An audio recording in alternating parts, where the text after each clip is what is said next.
Bonjour et bienvenue sur la chaîne Passionnément Citroën. Avec la deuxième génération du C3 Aircross, Citroën a électrifié sa gamme avec une version hybride et électrique de 300 km d'autonomie. Mais jusque-là. Mais depuis, Citroën a apporté une nouvelle version grande autonomie de 400 km sur ce C3 Aircross avec une batterie de 54 kWh. Qu'est-ce que ça vaut? Je vous laisse découvrir mes premières impressions. Voilà, avant de vous faire découvrir plus en détail l'essai à proprement parler de cette version électrique grande autonomie du nouveau C3 Aircross, on va faire un petit tour sur le ciel extérieur, tout simplement pour vous dire que sur cette deuxième génération, comme traditionnellement chez Stellantis, on ne voit pas la différence de style qu'il peut y avoir entre les versions électriques, thermiques, hybrides, et donc c'est forcément le cas sur ce C3 Aircross. Si ce n'est qu'on a juste le badge iC3 Aircross donc à l'arrière. Notez que depuis quelques mois, ce n'est plus c'est juste un sticker qui représente le nom iC3 Aircross sur le C3 Aircross, et donc c'est pareil sur la C3. Citroën a cherché à faire quelques petites économies et c'est dommage d'avoir des stickers parce que je ne pense pas qu'un lettrage vraiment coûtait extrêmement cher, mais voilà, on n'a plus que donc des stickers pour noter le nom de la voiture. Pour le reste, on se retrouve avec un SUV de près de 4,40 m de long. C'est un des plus grands du segment des SUV urbains, ce qui lui permet surtout d'offrir une habitabilité qui est vraiment gigantesque, notamment à l'arrière. Je vous en parlerai tout à l'heure. On se retrouve donc avec un SUV très volumique. Regardez comme le pavillon est plat, le haillon est très vertical. Donc c'est un SUV très volumique qui permet d'avoir un maximum de place à l'arrière, tout simplement parce que le C3 Aircross est disponible en 5 places, mais aussi en 7 places. C'est la seule option, 7 places qu'il y a sur le marché actuellement, et qui fait donc que Citroën a dû faire un volume arrière très conséquent pour cette deuxième génération de C3 Aircross. Donc on a un véhicule très baroudeur qui vraiment exprime un fort caractère, notamment avec les ailes avant qui, regardez comme elles débordent sur le côté. Elles sont vraiment bien grosses et bien généreuses, qui permettent d'offrir à ce C3 Aircross un vrai caractère de baroudeur, et c'est ce qui plaît, puisque le C3 Aircross semble bien se vendre depuis son apparition sur le marché, et en tout cas nettement plus que la précédente génération, parce qu'il a vraiment un vrai carrure de vrai SUV, ce qu'on pouvait peut-être reprocher à la précédente génération, et qui aujourd'hui est bien différent, puisqu'on a un vrai SUV vraiment baroudeur, vraiment affirmé, avec une garde au sol généreuse qui est de 20 cm. Donc on a vraiment quelque chose de très bien sur ce C3 Aircross. Regardez tous les détails qui sont partagés avec la C3, dont les enjoliveurs de roues qui sont striés de chevrons, la calandre là aussi striée de chevrons. Voilà, on a beaucoup de détails sur ce C3 Aircross. Pas besoin de vous faire la présentation, puisque maintenant il est quand même bien connu, si ce n'est qu'on trouve les color clips verticaux sur la vitre de custode, les color clips qu'on retrouve également à l'avant sur le bouclier et qui sont interchangeables. On va pouvoir donc s'amuser à donner une autre personnalité à ce C3 Aircross, avec des color clips qui sont aux alentours de 50 € la paire de deux. Donc ça va encore, c'est assez raisonnable. Donc je vous parlais d'une grande habitabilité, c'est aussi valable pour le coffre. Je vous amène tout de suite le voir. À l'ouverture du haillon, qui est manuel sur ce C3 Aircross, il n'y a pas de haillon électrique sur cette génération, mais c'est un véhicule électrique accessible sur le marché. On découvre donc un volume de coffre de 460 litres. Donc on a ici une tablette qui vient permettre d'avoir un seuil de chargement plat, qui peut être un peu haut. Voilà, qui peut être donc un peu haut, mais on a donc un coffre de 460 litres. Quand on relève complètement la tablette, qu'on va pouvoir poser au fond du coffre, mais regardez, comme c'est une version électrique, on a le câble de recharge mode 3, le câble de recharge pour le recharger à domicile, qui viennent donc empiéter forcément sur le volume du coffre. Et on ne va pas pouvoir vraiment disposer de 460 litres sur cette version électrique du C3 Aircross, puisque les câbles sont toujours à garder. On garde néanmoins ici qu'il y a deux bacs de rangement sur le côté. On a également des petits crochets pour pouvoir arrimer un filet. On a un coffre, en tout cas un coffre qui est exploitable, bien carré, au volume bien généreux, qui va vraiment permettre de charger les bagages de la famille, mais il faudra toujours faire attention pour garder les câbles de recharge à l'intérieur de cette version 100% électrique. Qu'est-ce que ça donne aux places arrière? Je vous le dis ça tout de suite. Voilà, donc avant de vous faire découvrir l'espace arrière, un petit mot sur la contreporte qui est toute de plastique dur sur ce C3 Aircross. C'est plutôt commun sur le segment de SUV urbain, donc il n'y a pas trop de problème là-dessus. On a néanmoins un accoudoir qui est recouvert de tissu rendu de plastique, donc en simili-cuir avec un petit peu de douceur, donc ça c'est pas mal. Et des contreportes qui sont claires, plutôt assez généraux, en tout cas permettre de mettre une bouteille et qui vont permettre donc de bien retrouver ces objets. Voilà, c'est commun avec la C3 et c'est maintenant sur quasiment toutes les gammes, à l'exception des C4 et C4X qui ont encore un intérieur d'ancienne génération, si on peut dire. À l'intérieur, je vais vous parler d'un C3 Aircross habitable, que Citroën avait fait un C3 Aircross volumique. Et bien ça se retrouve à l'intérieur, puisque le C3 Aircross dispose d'un empattement de 2,67 m. Et regardez le volume qu'on a à l'intérieur. Donc le siège, il est réglé. Pour moi, je fais 1,75 m et regardez tout l'espace au genou que j'ai pour le siège placé à ma position. Et c'est pareil en tête. Donc on a vraiment un grand volume sur ce C3 Aircross. On est vraiment très bien assis avec une banquette extrêmement confortable. On a ici donc une aumônière en bas du siège et une aumônière à smartphone ici sur le haut. On a les petits ports USB-C, donc deux ports sur ce C3 Aircross et une prise 12 volts en dessous. Donc on a vraiment un C3 Aircross hyper habitable qui va permettre donc d'avoir de transporter les enfants petits comme grands sans aucun problème avec le maximum de confort puisqu'on est vraiment très bien assis sur cette banquette qui est Advance Confort, donc qui est particulièrement moelleuse. Regardez en appuyant ici, donc elle reprend un peu le dessin qu'on pouvait avoir sur les CX Palace à l'époque, les nouveaux dessins de siège Citroën avec ici du tissu en du plastique sur les dossiers, du simple tissu sur les assises. Voilà, donc on a une simple banquette, on n'a pas de siège individuel à l'arrière, c'est une simple banquette qui se rabat en 2 tiers 1 tiers. Mais qui a avec un volume intérieur qui est absolument incroyable et on est vraiment hyper à l'aise à l'arrière de ce C3 Aircross. Je vous propose maintenant de le passer à l'avant. À l'avant de ce C3 Aircross, commençons par la contreporte qui là aussi tout de plastique dur, mais encore une fois c'est tout à fait normal sur le segment des SUV urbains. On remarque une petite différence par rapport à l'arrière avec cette petite languette en plastique genre aluminium qui vient égayer un peu la contreporte. On remarque toujours l'accoudoir avec du tissu en du plastique. Remarquez les petites étiquettes qui viennent apporter des mots positifs et qu'on retrouve sur chacune des portes de ce C3 Aircross et les bacs de porte profonds, larges, qui permettent de mettre beaucoup de choses et qui sont clairs pour offrir davantage de contraste à la contreporte. C'est plutôt bien fait. On retrouve également donc les sièges Advance Confort sur ce C3 Aircross qui sont partagés avec la nouvelle C3. Les dessin des sièges a été refait pour maximiser le soutien latéral, le soutien lombaire qui était un peu défaillant sur les sièges de l'ancienne génération. Ici donc on a un siège Advance Confort bien moelleux encore une fois qui reprend un peu le dessin des sièges de la CX Palace de l'époque. Donc des dossiers qui sont en TEP, donc en tissu en du plastique et puis donc du simple tissu à l'intérieur. Ce qu'on remarque également, c'est une planche de bord. Donc une planche de bord très fine, très plate, directement reprise de la C3.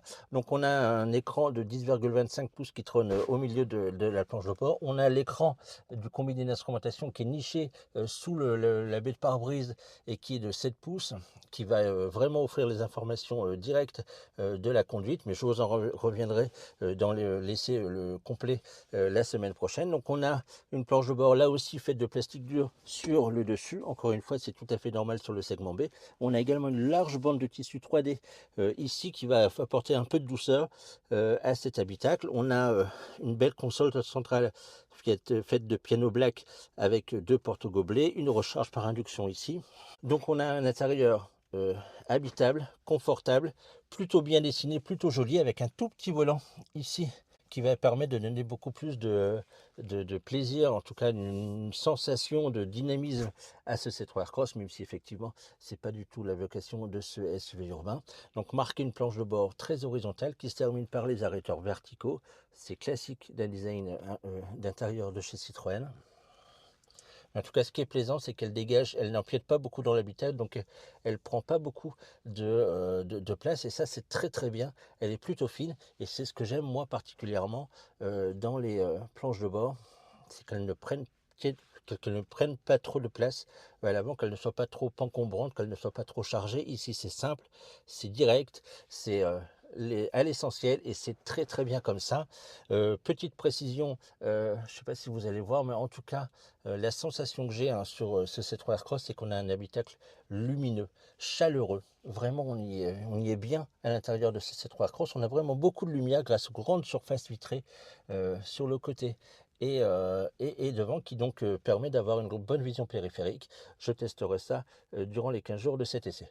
Maintenant, je vous donne rendez-vous donc pour l'essai à proprement parler de ce C3 Aircross électrique grande autonomie. Donc voilà, au volant de ce C3 Aircross grande autonomie, déjà un point sur l'ensemble moteur-batterie. Donc le moteur est le même que la version autonomie urbaine. Donc c'est un moteur électrique de 113 chevaux qui est commun avec celui de la C3. La seule différence qu'il y a sur ce C3 Aircross grande autonomie, c'est la taille de la batterie qui passe de 44 kWh à 54 kWh. C'est une batterie LFP, donc lithium fer phosphate. Et ça c'est très bien parce que ça va permettre, donc c'est une batterie plus accessible et elle va surtout permettre d'accepter des cycles de recharge plus complets. Donc on va vraiment pouvoir la charger à 100% sans aucun problème, très souvent, bien plus souvent en tout cas que les batteries LFP. Donc ça c'est un gros point positif sur ce C3 Aircross, c'est-à-dire qu'on va vraiment pouvoir le charger à 100% tout le temps et donc disposer d'une réelle autonomie de 400 km qui est homologué sur le cycle WLTP sur ce C3 Aircross. Et puis on verra tout au long de ces 15 jours d'essai si on peut réellement faire ces 400 km d'autonomie. On verra bien. Donc c'est une batterie de 54 kWh LFP sur ce C3 Aircross comparé à la version autonomie urbaine qui est une batterie de 44 kWh, seulement donc 10 kWh de différence. Puis on verra ce que ça va donner sur ce C3 Aircross. En tout cas, au premier tour de roue, ce que je peux constater, c'est que malgré une puissance modeste, 113 chevaux seulement, c'est vraiment pas un problème pour mouvoir le C3 Aircross. Ça, c'est l'avantage du moteur électrique dont la puissance et le couple sont disponibles tout de suite et qui permet vraiment de mouvoir ce C3 Aircross sans aucun problème dans les conditions de circulation, que ce soit en ville et puis comme ici sur départemental ou national où on est à 90-110, c'est vraiment pas un problème pour rentrer dans le trafic. La puissance est là, c'est pas un foudre de guerre bien entendu, c'est pas un sportif bien entendu, mais de toute façon c'est pas ce n'est pas sa physionomie. La physionomie du C3 Aircross, c'est l'électrique facile et accessible avec beaucoup de place. Donc ça, on a vu, il y a énormément de place à l'arrière. Et en tout cas, on a un C3 Aircross qui, là aussi, se montre simple. Voilà, c'est extrêmement simple. Ce que je ressens au volant de ce C3 Aircross, c'est qu'on met la clé. Alors, une petite précision, je vous dirai, j'en parlerai plus longuement sur le grand essai, mais on a encore une clé sur le C3 Aircross, une clé de contact, on n'a pas un bouton. Sauf que depuis le 1er avril, le C3 Aircross, notamment dans la version Max, est équipé d'un bouton de démarrage, d'accès démarrage main libre, ce qu'il n'y avait pas auparavant. Moi, je ne l'ai pas sur cette version d'essai, mais à partir depuis le 1er avril 2026, tous les C3 Aircross Max disposent de l'ADML, ce qu'on appelle donc l'accès démarrage main libre, qui va permettre d'améliorer en tout cas l'utilisation, l'expérience client de ce C3 Aircross. En tout état de cause, on allume la voiture, on démarre et voilà, c'est silencieux, c'est plutôt agréable, c'est fluide, c'est facile. Voilà, c'est vraiment ce qu'on ressent, c'est facile. Au volant de ce C3 Aircross, tout est simple, c'est vraiment hyper plaisant. On ne se casse pas trop la tête. La récupération d'énergie est toujours fixée au maximum. Il n'y a pas de mode B. Le mode B est fixé d'office, mais il y a un mode C. Et je vous en parlerai plus longuement lors du grand essai. Mais le mode C, ça va permettre en fait de diminuer la récupération d'énergie. Et c'est bien utile sur l'autoroute. Mais ça, je le verrai lors de mes 15 jours d'essai. En tout état de cause, sur ces premiers kilomètres, eh ben, l'énorme qualité du C3 Aircross, c'est le confort. On sait que c'est le SUV le plus confortable de son segment. Il le prouve encore une fois sur cette version électrique avec un couple siège et suspension Advance Confort qui fait des merveilles. Alors ça tape toujours un peu sur le train arrière, c'est normal. Et d'autant plus quand une version électrique, c'est un peu plus lourd. Donc ça tape un petit peu plus lors de grosses irrégularités sur le train arrière. Mais vraiment, c'est pas grand chose.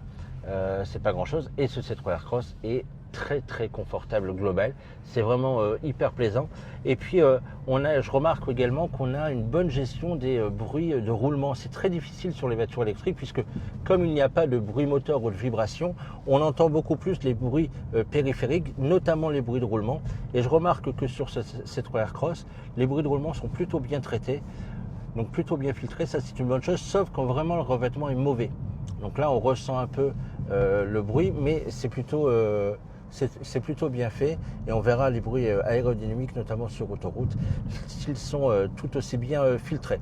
Donc voilà, beaucoup de confort au volant de ce C3 Aircross, beaucoup de douceur de conduite également avec un couple moteur toujours présent, donc c'est très fluide sur ce C3 Aircross avec une direction qui est là aussi très souple, donc qui est vraiment plaisante, avec un tout petit volant qui donne un sentiment de maniabilité supérieur, donc c'est vraiment hyper bénéfique.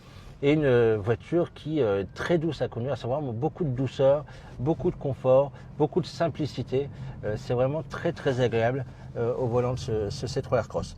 Un point consommation, j'arrive au terme de mes 58 premiers kilomètres qui ne sont un tout petit peu de ville et que de la départementale nationale à 90-110. Et là, c'est plutôt assez surprenant sur ce C5 Aircross. Alors certes, les conditions de circulation sont plutôt bonnes, la température extérieure est plutôt est bien dans la fenêtre qu'il faut pour l'utilisation d'une voiture électrique, et la consommation est plutôt intéressante puisque je tourne aux alentours des 15,4 kWh à 90-110. C'est vraiment assez remarquable sur un véhicule comme ça qui est un gros bébé quand même, qui est un SUV, baroudeur, affirmé, qui pas non plus le meilleur aérodynamisme qui soit, et pour autant, donc j'arrive à une moyenne de 15,4 kWh en roulant aux vitesses réglementaires, donc 90-110 sur ces 58 premiers kilomètres. C'est vraiment plutôt bien, et ça permet donc d'envisager en tout cas plus de 300 km sur national et autoroute, hein, donc 90-110. Avec cette version grande autonomie du C3 Aircross. C'est plutôt réjouissant, une bonne nouvelle, puis on verra au terme de ces 15 jours d'essai ce que ça donne, notamment en ville et sur ma boucle d'essai d'une centaine de kilomètres.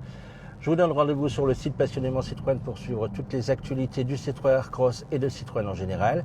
Je vous donne également rendez-vous sur YouTube. Je vous invite à vous abonner à la chaîne et d'activer la petite cloche des notifications pour être informé des prochaines vidéos. La prochaine vidéo sera consacrée à l'essai complet de ce C3 Aircross. On verra au terme de ces 15 jours à son volant ce que ça donne vraiment cette version grande autonomie, donc 400 km du C3 Aircross électrique.